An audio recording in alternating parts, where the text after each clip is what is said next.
علیکم ورحمۃ اللہ وبرکاتہ۔ پچھلے درس میں یہ بات عرض کی تھی کہ لوگوں،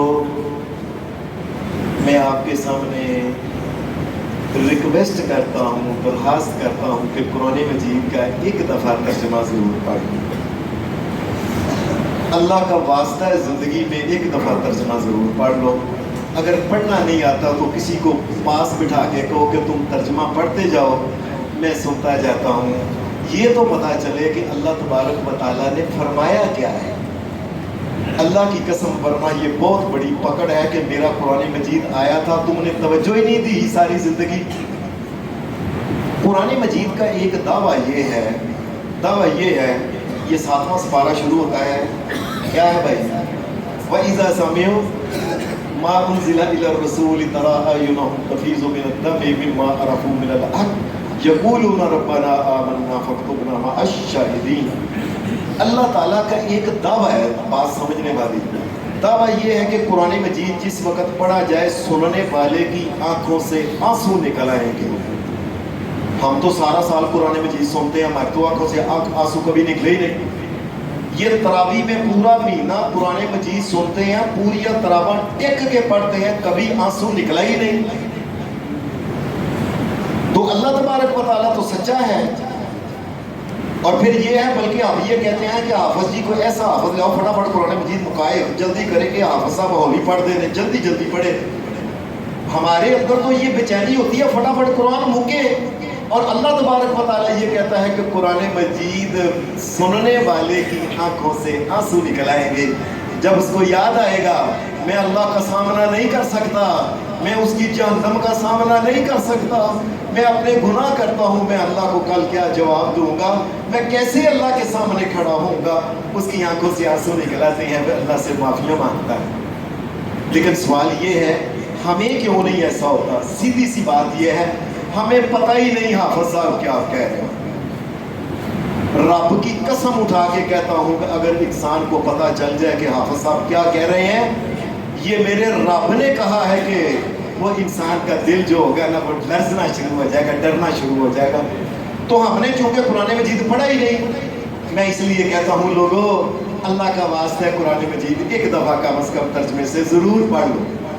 یہ دیکھو، اس دنیا میں ایسے بھی لوگ تھے، حضرت عمر فاروق کا واقعہ یہ بڑا مشہور ہے کہ عرب کے لوگ کہتے تھے، عرب کے لوگ، ان کے حیات زندگی میں یہ لکھا ہوا ہے بایوگرافی میں، کہ لوگ کہتے تھے عمر کے گھر میں ان کا ایک گدھا ہے رکھا ہوا جس کے اوپر سامان لے کے آتے، یہ گدھا مسلمان ہو جائے تو ہو جائے، عمر نے کبھی نہیں ہونا۔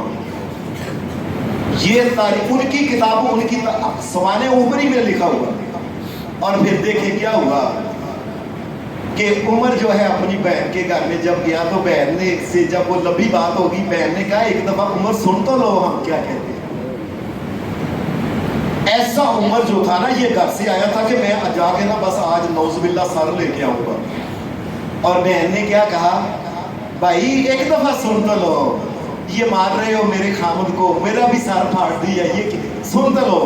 تو ان کے سامنے بہن نے جب قرآن بھی پڑھا، طٰہٰ مَا أَنزَلْنَا عَلَيْكَ الْقُرْآنَ لِتَشْقَىٰ إِلَّا تَذْكِرَةً لِّمَن يَخْشَىٰ تَنزِيلًا مِّمَّنْ خَلَقَ الْأَرْضَ وَالسَّمَاوَاتِ الْعُلَىٰ الرَّحْمَٰنُ عَلَى الْعَرْشِ اسْتَوَىٰ لَهُ مَا فِي السَّمَاوَاتِ وَمَا فِي الْأَرْضِ وَمَا بَيْنَهُمَا وَمَا تَحْتَ الثَّرَىٰ وَإِن تَجْهَرْ بِالْقَوْلِ فَإِنَّهُ يَعْلَمُ السِّرَّ وَأَخْفَىٰ اللَّهُ لَا إِلَٰهَ إِلَّا هُوَ لَهُ الْأَسْمَاءُ الْحُسْنَىٰ۔ یہ 5 آیتیں صرف بہن نے پڑھی تھی، 5 صرف 5 آیتیں پڑھی تھی۔ عمر گھر سے سر لینے گیا تھا، عمر وہیں بیٹھ گیا، عمر اپنا سر دینے پہ تیار ہو گیا۔ کیوں؟ کہ عمر کو پتا تھا یہ کیا بات کیوں ہو رہی ہے۔ یہ پہلی دفعہ، پہلے جب نبی علیہ السلام قرآن پڑھتے تھے نا تو لوگ رولا ڈالتے تھے، آج عمر نے پہلی دفعہ زندگی میں قرآن مجید پہلی دفعہ سنا تھا، تو 5 آیتیں کی مار نہیں سہ سکے، 5 آیتوں کے سامنے نہیں کھڑا ہو سکا عمر فاروق، اور کہنے لگا بہن بس میری بہن بس، میں تیار ہوں، چلو محمد رسول اللہ کے پاس۔ لوگوں یہ میرا لفظ سن لو، عمر نے کبھی مسلمان نہیں ہونا تھا اگر حضرت عمر فاروق کا ترجمہ نہ آتا ہوتا، عربی نہ آتی ہوتی۔ انہوں نے کہا ٹھیک ہے، طٰہٰ مَا أَنزَلْنَا عَلَيْكَ الْقُرْآنَ لِتَشْقَىٰ، یہ کیا ہوتا ہے؟ بلکہ قرآن مجید کا ایک اور دعویٰ آپ نے سنا ہے، لو انزلنا ھذا القرآن علی جبل لرأیتہ خاشعا متصدعا من خشیۃ اللہ، لوگوں اگر یہ قرآن مجید ہم اتار دیں پہاڑوں کے اوپر، پہاڑ کانپنا شروع ہو جائیں اور ریزہ ریزہ ہو جائے ہمارے ڈر کی وجہ سے، اگر پہاڑ کو سمجھ لگ جائے پہاڑ بھی کانپنا شروع ہو جائے، ہم سارا سال قرآن مجید اوپر سے دیکھیں ہمیں تو کچھ ہوتا نہیں، کیوں؟ ہمیں پتہ ہی کچھ نہیں کیا ہوتا ہے۔ اس لیے میں اپنے تمام بھائیوں سے کہتا ہوں، بھائیوں یہ قرآن مجید قیامت کے دن اللہ کے سامنے حاضر ہو کے کہیں شکایت نہ لگا دے۔ یہ بات سن لیں میری، سنن ابی یہ اس میں سنن نسائی کے اندر یہ حدیث ہے کہ نبی علیہ السلام نے فرمایا قیامت کے دن قرآن مجید نے دو کام کرنے ہیں، ایک تو بندے کی طرف سے اللہ کے پاس جائے گا کہ یا اللہ اس کو معاف کر دے، یہ مجھے پڑھتا رہا ہے، سمجھتا رہا ہے، میرے اوپر عمل کرتا رہا ہے، اور دوسرا یہ ہے اللہ تبارک و تعالیٰ کے سامنے جا کے قرآن مجید کہے گا اس نے میری طرف کبھی دیکھا بھی نہیں تھا، یا اللہ اس کو پکڑ کے جہنم کے اندر ڈال دو۔ لوگوں آؤ، جو وقت گزر گیا سو وہ گزر گیا، اور بسم اللہ کر کے اور پتہ نہیں کب مر جانا ہے، پتہ نہیں کب مر جانا ہے، بھائی آدھا سپارہ ہی پڑھ لو، ایک سپارہ ہی پڑھ لو، کچھ نہ پڑھ، اور ایک دفعہ شروع کر دو، باقی ختم کرنا اللہ کی ذات کے اوپر ہے۔ اللہ قرآن کی سمجھ عطا کرے۔